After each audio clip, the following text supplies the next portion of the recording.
জাতীয় চলচ্চিত্র পুরস্কার অনুষ্ঠানে নেচে মঞ্চ মাতাবেন চিত্রনায়ক জাহিদ খান।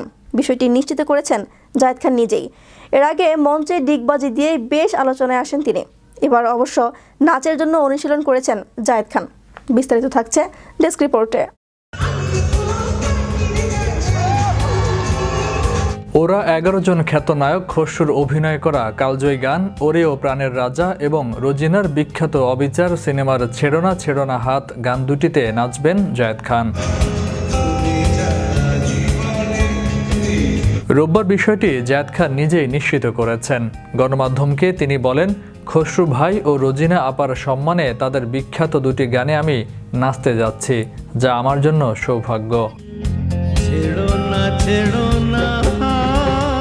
তিনি আরও বলেন, আমি যেহেতু প্রধানমন্ত্রী শেখ হাসিনার সামনে পারফর্ম করব, তাই এটাকে আমার জন্য পরম পাওয়া বলে মনে করছি। অনুষ্ঠানে নিজের সেরাটা দেওয়ার চেষ্টা করব।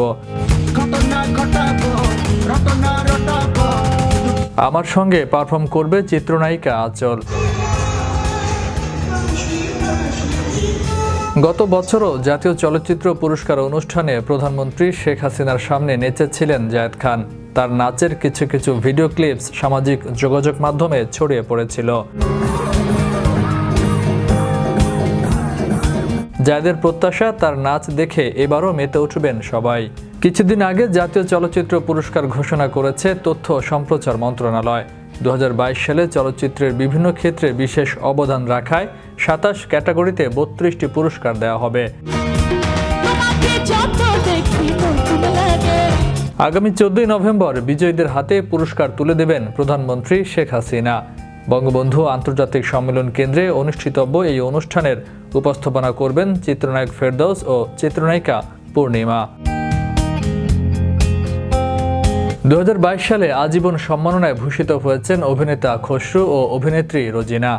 জানা গেছে, জাতীয় চলচ্চিত্র পুরস্কার অনুষ্ঠানে আরও নাচ পরিবেশন করবেন সাদিয়া ইসলাম মৌ, নুসরাত ফারিয়া, মাহিয়া মাহি, তমা মির্জা। থাকবে সাইমন দিঘি, আদর আজাদ, পূজা চেরি, সোহানা সাবা, গাজী নূরের পরিবেশনাও। বঙ্গবন্ধু আন্তর্জাতিক সম্মেলন কেন্দ্রে আয়োজন করা হবে এই অনুষ্ঠানের। প্রসঙ্গত, এর আগেও একাধিক অনুষ্ঠানে নেচে জাহিদ খান নেটিজেনদের মাঝে ট্রলের শিকার হয়েছেন, যদিও এসবে পাত্তা নেই তার।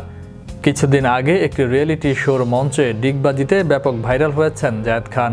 এমনকি সমালোচনার মুখেও পড়তে হয়েছে তাকে। তারপরও তিনি অদম্য গতিতে এগিয়ে যাচ্ছেন।